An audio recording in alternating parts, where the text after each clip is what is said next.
Hello, so next one up is the sum of sine and cosine functions. So there's the relevant syllabus point. So it's basically looking at things that are of that nature. So the sum of a sine times a constant and a cos times a constant, okay? And they're in the old syllabus. The word that's often used is auxiliary angle. But I mean, the advantage is here that you can find a bunch of past questions fairly easily. So let's do this by example. So we're going to, here's the question bit here.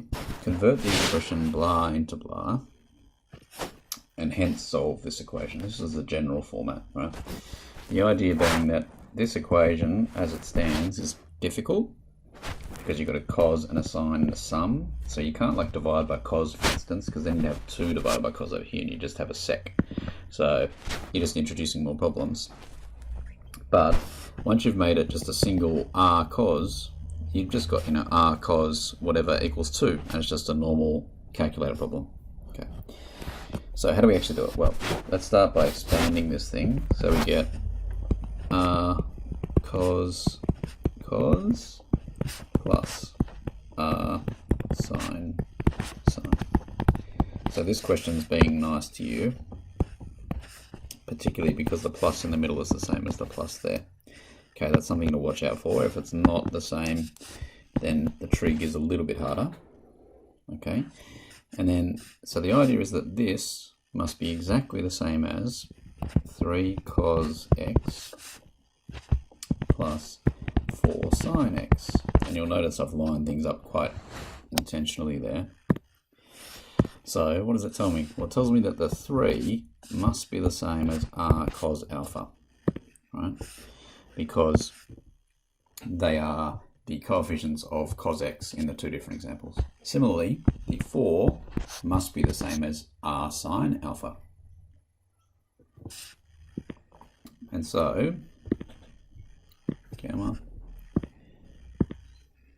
so we can write that down. So we get r cos alpha is 3, which is the same as saying cos alpha is 3 over r. R sine alpha is 4, which is the same as saying sine alpha is 4 over r. And so then, basically we can take these two things, they're the same angle, so they must exist in the same triangle. So here's alpha. Sine alpha is opposite over adjacent, and cos alpha is, opposite over hypotenuse, and cos alpha is adjacent of hypotenuse. So we get that triangle. And you'll see other methods that don't draw the triangle. I would suggest you always just draw the triangle, it's much easier. So then we get two things. So we get r, using Pythagoras, is 5. And then we can say that alpha is inverse sine of 4/5, or inverse cos of 3/5. Either way, it's the same thing. And I would, at this stage, I would leave it exactly like that. I wouldn't actually calculate it. And now we can solve. So I say I wouldn't actually calculate it. I mean, I have calculated it. What I mean is I wouldn't put it in my calculator. Notice the domain back here is in radians, so my answers will all be in radians. So when it comes to using your calculator, we will use radians. So what we just showed is that 3 cos x plus 4 sine x is the same as r5, oh, that was weird, 5 cos x plus, minus alpha, where alpha is here, right? And I'll just write alpha, okay? So, and I need that back here to equal 2.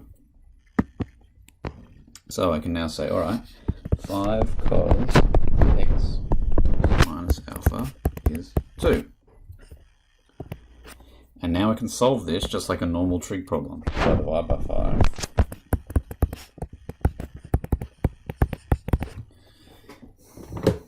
And then I dust off my calculator.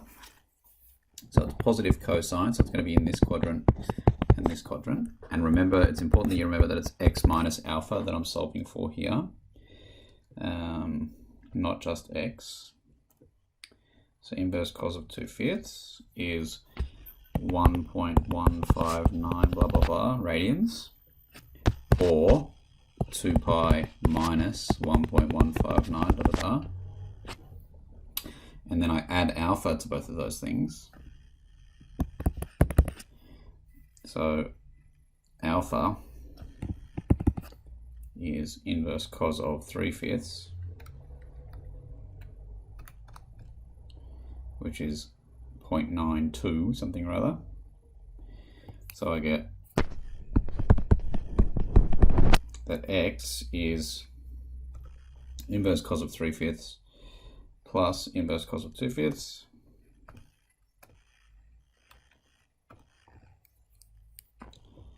So that's 2.086 blah blah blah. And then the same thing with the 2 pi minus. So I'm just going into my calculator now where I wrote cos. I'm just writing 2 pi minus it now. Where's my pi button? There we go. 6.05 blah blah blah. And the one other thing I would do at this point is just do a quick double check of the domain. So the domain is x is between 0 and 2 pi, and yes, these answers are between 0 and 2 pi. Pi is 3.1, so 2 pi is approximately 6.2, give or take, right? If they weren't, you would go back here. And instead of using this angle being 2 pi minus, you might try it being negative 1.59, so without the 2 pi, basically. So it just means you might just get some different angles up here. Okay, let's go again. So it says express this in these two forms. So for part A, I'll expand it out.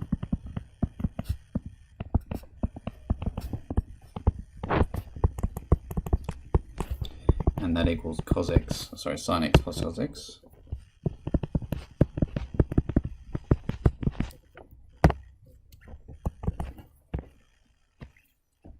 So therefore, again, comparing coefficients, here's the sine bit, and then the unhighlighted bit will be the cosine. So I get r cos alpha, sorry, my handwriting is not really working for me today, is 1. There's a 1 there, right? And there's also a 1 here. And r sine alpha is also 1. Draw my triangle. Here's alpha, and they're both 1, 1, and r. So therefore r is root 2, and alpha is pi over 4, because it's isosceles, right? But it's 1 over root 2, so inverse cos and inverse sine of 1 over root 2 is both pi over 4. So this is a nice one, they're giving us an exact value. So therefore, cos x plus sine x equals root 2 sine x plus pi over 4. So there's that one done. Now it wants it in terms of cos. We'll use a different colour. If I can get my thing to select. So I'll expand it. So it's cos minus sine. And that's 1 sine x plus 1 cos x. And you'll note immediately, I hope, notice the problem here. It's not really a problem, it's just annoying, which is that the coefficient for sine is actually negative, and here it's not negative. So what should you do? Well, in practice, if you're allowed to choose, which you will be pretty much all the time, you should choose so that you get the same thing in the middle. So here we want a plus, so I would use either cos x minus alpha to get a plus in the middle, or I would use the sine x plus alpha version. They are the better ones. But anyway, we've got to do this. So the highlighted bit gives me negative r sine alpha is 1. And the unhighlighted bit gives me r cos alpha is 1. Now I know you're going to be worried because alpha is different, but that's okay because it's a different form of the equation, right? It might be a bit easier if I replace this with a beta, just to kind of really highlight that it's okay because it's different. But depending on which method you choose, you will get a different angle, right? So here's my beta. So sine is opposite, minus 1 over r and 1. So you can see here that r is still root 2, but beta is going to be negative because cos is positive, sine is negative. So it has to be in this quadrant here, negative pi over 4. And so that tells me that sine x plus cos x equals r root 2 cos x minus pi over 4. And you should expect to get different angles, but basically, now, it doesn't matter what you pick, you'll always get the same r value, but you will get different angles.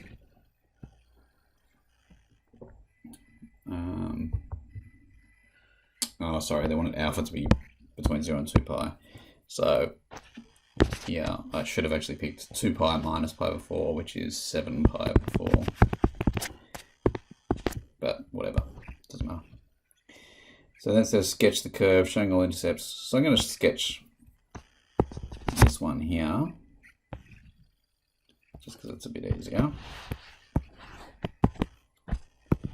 So sine x plus pi over 4, so that's a shift to the left, pi over 4. So we start here at pi over 4. It's still got the same period, so it's going to go up until pi over 2 and down. And so this bit here will be pi over 4, because the distance from here to here should be pi over 2. And it should go up to root 2 and down to negative root 2. And then back again, right? And so it's not a very nice, something like that, right? So that this distance here should be another pi over 2, which makes this 3 pi over 4.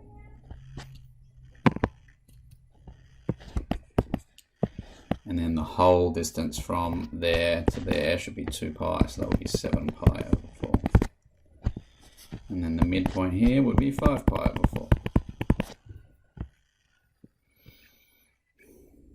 Okay, so there's my curve showing all intercepts.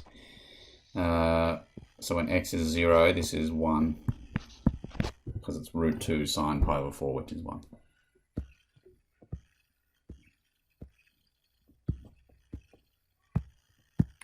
Okay, next one. They really want me to sketch a lot of curves. So express this in the form this. Alright, so they've actually, I think, asked me for a ridiculous thing here, because look at what's going to happen. They've asked me for cos x minus a, and that's going to give me a plus in the middle. There's not a plus in the middle, there's a minus in the middle. So they're being kind of purposefully annoying. It's the Cambridge way, I would say. So here's r cos plus r sine, and that must equal 3 sine x minus 4 cos x. So then again, the 3 in front of the sine x, again, notice it's not the first term, it's the second term. Must be 3 sine alpha. The minus 4 must be r cos alpha. And they want my angles to be between 0 and 2 pi. Okay. This is giving alpha to the nearest degree. Alright, so they've picked 3 and 4 because they know it's nice, and it's 5. It's a Pythagorean triad. So I get r sine alpha is 3 and r cos alpha is minus 4. So sine positive, cos negative, that's this quadrant over here. So once you've identified the quadrant, you can just draw a right angle triangle and not worry about the minus signs. So sine is 3 over r, alpha, so cos is 4 over r. So therefore, r is 5 and alpha is 180 minus inverse sine of 3 over 4, because it's in this quadrant over here, right? Oh, they keep making me switch my dang calculator.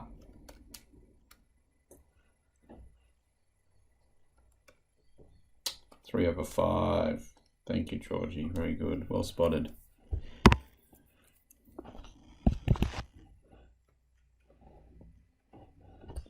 Nearest degree, 143. Nearest.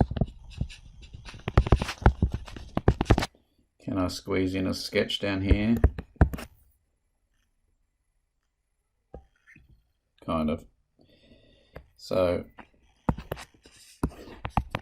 5 cos x minus 143. So shift it across 143. Oh my god. Up to 5, down to minus 5. And then we just go like that. And like that. And then to work out our intercepts, we do our usual it's not really trickery, but I go to the end of a period, and that gives me plus 360, so it's at 503, and then I'll take the midpoint of that, which is plus 180. What's that? 323. And then I'll take the midpoint of that, which is plus 90, which is 233. The midpoint of this is 413. And then this is minus 90, so that's 53. And minus 180, whatever that is. Okay, so I'm stopping there. But you get the idea. Oh no, it wants that next one, doesn't it? Minus 90, so what's that? Minus 37, minus another 90, so minus 127. Okay, there's my curve. Okay, so now we've got to solve this. I'll scroll back up. So we showed in the previous example that 3 sine x minus 4 cos x actually equals 5 cos x minus 143. And I want that to equal minus 2. And just, I'll be really careful about the domain here. And I'll kind of show you the kind of the way to not be wrong here, I guess. Like you're just covering your bases by including way too many examples than you're actually going to need. And I'll show you what I mean. Anyway, so I get cos of x minus 143 is minus 2/5. So the first answer is this one. These are the two answers, right? These two here. Now the idea is I'm going to be adding 143 on. Okay, so normally I would have gone back to that one and forward to that one because I'm going between minus 180, so that's going back to that one, and positive 180, which is going forward to that one. So normally I would just say, well, x minus 143 equals nearest degree. Get out the old trusty calculator again.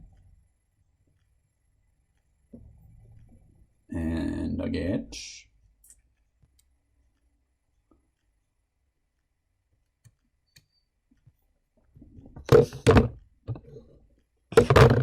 so the first answer to the nearest degree is 114 degrees that I get. So that's that one there. Okay, so that would then mean, and I'll just put them in order, that would then mean that the other one is minus 114 degrees.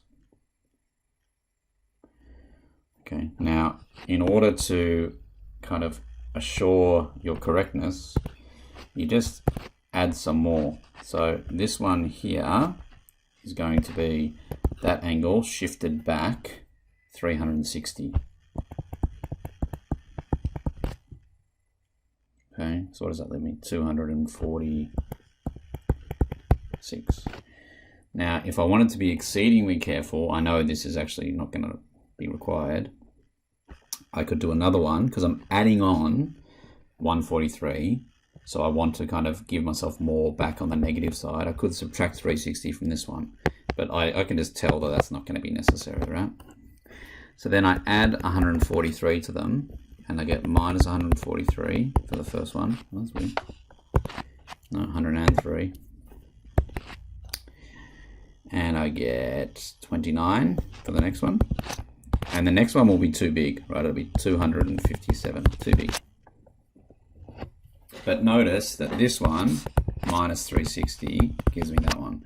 So if you only did these two in your answers, you could just subtract 360 from them to get into the domain. But again, it's really careful that you read the question and make sure you're actually giving your answer in the domain that is asked. So then it says, hence use the graph to solve 3 sine x minus 4 cos x less than minus 2. So we just found where it equals minus 2. I'm going to go back to the graph here, and that was here and here. So there's 29 and there's 103. Where is it less than minus 2? Well, that's everywhere in between, isn't it? Because that's where it's below down there. So that means less than or equal to, it's x in between 29 and 103, including the boundary points. So that's what it means by using the graph. So we just showed where they were equal to one another, right? So where the line minus 2 meets the curve. And then we just say, well, where is the curve below that line? And it's clearly in between them, right? Here's the curve, here's the line. Where is it below them? Well, it's everywhere that's down here, right? So that's in between these two x values. Okay, thank you for your attention.